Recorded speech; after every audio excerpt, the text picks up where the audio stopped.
April 1945. A clinic in Jena. A woman weighs 32 kilograms. No one knows who she is.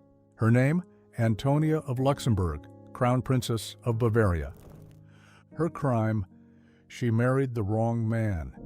You can be apolitical your entire life and still be politically persecuted.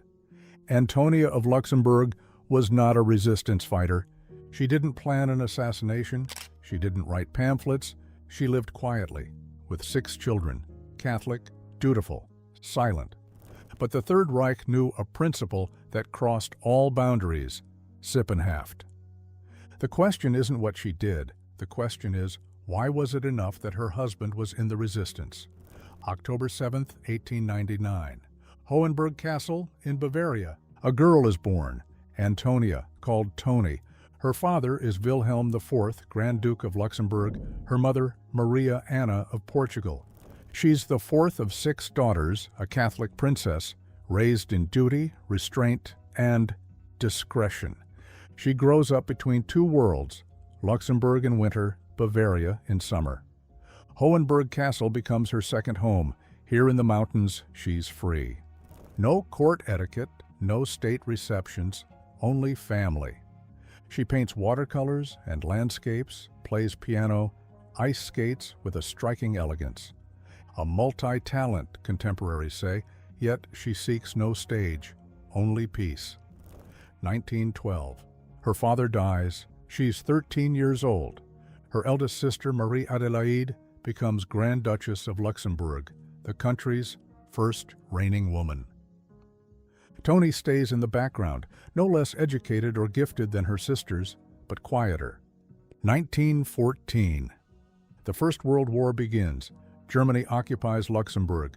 Her sister Maria Adelaide rules under impossible conditions, trapped between occupation and neutrality. And in this time, something develops between Toni and a man she's known since childhood. Ruprecht of Bavaria, the former crown prince and field marshal, widowed since 1912, and 30 years her senior. The families are related, were neighbors in Bavaria. A man without a throne, but not without dignity. February 1918. They become engaged. The love is real. Ruprecht confesses to friends he's happy as a student in love. Toni writes to her mother, "I love him more than my life." But then the war ends. November 1918. Germany loses. Monarchies collapse everywhere. Bavaria loses its crown. Luxembourg faces massive pressure for too many connections to Germany, too much. Sympathy for the Hohenzollerns. France and Belgium threaten annexation, revolutionary unrest at home. Marie Adelaide is accused of being pro-German during the occupation. She's forced to abdicate. January 1919. Her younger sister Charlotte takes the throne to save the Grand Duchy. And in this chaos, Antonia's engagement is dissolved. Politically necessary, emotionally devastating. Toni writes in her diary, "How foolish when men believe we love them only for their titles." She waits for 3 years. Ruprecht doesn't return to Munich, but flees to Berchtesgaden. In Munich, the Republic was declared, revolution, chaos.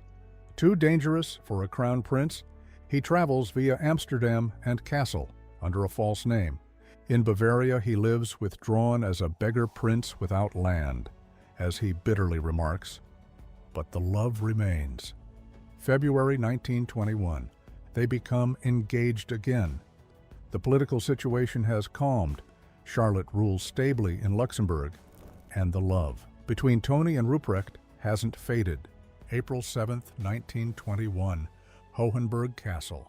The wedding. Without crown, without pomp, without state, but with conviction. Between 1922 and 1935, 6 children are born. Antonia's life becomes family, raising children, keeping house, attending church, practicing restraint. She lives in Leutstetten, a castle near Munich, a quiet life far from politics and publicity. Ruprecht remains politically active, respected conservative, a symbol of old Bavaria. Monarchists gather around him. But Antonia withdraws. She receives guests, maintains traditions, but doesn't interfere. She wants no role. She wants peace. For her children, for her family, this is still possible. Still, January 30th, 1933, Hitler becomes Reich Chancellor. What follows changes everything. In Munich, in Bavaria, in Germany. Ruprecht recognizes early what many overlook. This movement is no compromise. It's rupture, total power. He rejects the regime, publicly. In a conversation with King George V, he says, "The Führer is insane." A sentence that gets registered. What's certain? He distances himself from the regime, rejects approaches, refuses loyalty. What's disputed? How deep his connections to the resistance go. Some say he's only a symbol, a unifying figure for conservatives. Others, he's the center of the Spur Circle, a Bavarian resistance network led by Franz Speer, Otto Gessler, Edward Hamm. The goal, a catch organization for Bavaria after Hitler's fall. Still others, he's only waiting for the collapse, to stabilize Bavaria. What can be said? Ruprecht is being watched from 1933. Permanently, the Gestapo registers every step, every meeting, every letter. His family, too. Antonia feels it. The pressure grows, slowly but steadily. 1939. War begins. For Antonia and the children, it becomes more dangerous. 1940. They flee. Ruprecht to Italy. As a known resistor, too dangerous for the family. Hides later in Florence with friends under a false name. Antonia and the children to South Tyrol. Still German-occupied, still safe, they believe. But the Gestapo doesn't forget. It waits for the right moment. July 20th, 1944. An assassination attempt on Hitler fails. He survives. What follows is no normal repression, but a principle. Sippenhaft, a principle proclaimed by Himmler. Not only perpetrators are pursued, but families, women, children, parents, grandparents, the entire clan. The logic is simple. Resistance must not pay off, not for you, not for those you love. Whoever fights the regime sacrifices not only himself, but his entire family. July 27, 1944, South Tyrol, early morning. The Gestapo arrives, several cars, uniformed men, SS. Antonia is ill, pleurisy, fever, too weak to walk, too sick to flee. But that doesn't matter. The children stand nearby, don't understand what's happening. Heinrich is 22, Sophie only 12. Where is your father? Antonia stays silent. She doesn't know, or won't say. She's arrested, with all 6 children. Ruprecht can't be found. Hidden in Florence. So the regime takes what's within reach, his family. At first, they stay together, in custody. October 1944. Antonia is separated from her children. She's too sick. Endangers the others. She's taken to Innsbruck Hospital, guarded, isolated, too sick for a camp, too valuable to let die. Yet, she's leverage, as long as Ruprecht stays hidden. The children are deported. Sachsenhausen concentration camp. Oranienburg, special camp for prominent prisoners. No forced labor, but no protection either. They live in barracks, sleep on wooden bunks, eat watery soup, bread, sometimes, without trial, without charges, only because of their name. January 1945. She's moved again, to Jena. There they keep her imprisoned in a clinic under the alias Albertine Bingen, guarded day and night. Her body gives up. Hunger, illness, cold, hopelessness. She weighs only 32 kilograms, 72 pounds, a skeleton. The children are transported further.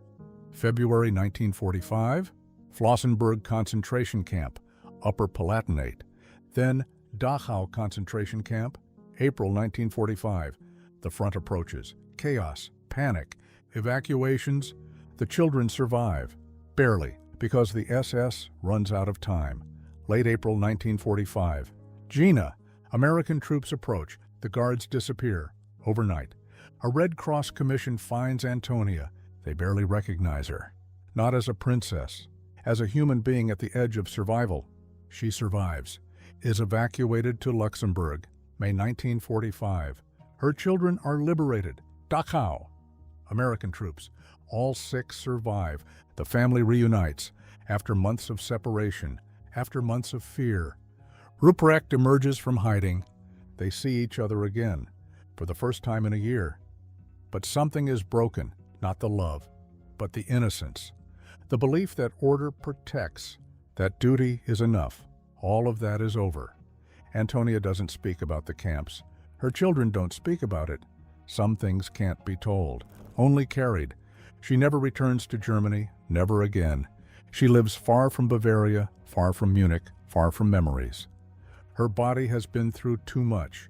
The pleurisy returns again and again. Her weight stays low, her health fragile. 1950s, cancer, July 31st, 1954. Antonia dies, 54 years old. Sippenhaft was system, a tool to make resistance emotionally impossible, not just breaking the opponent, but those he loves. Antonia of Luxembourg was no heroine. She didn't want to be.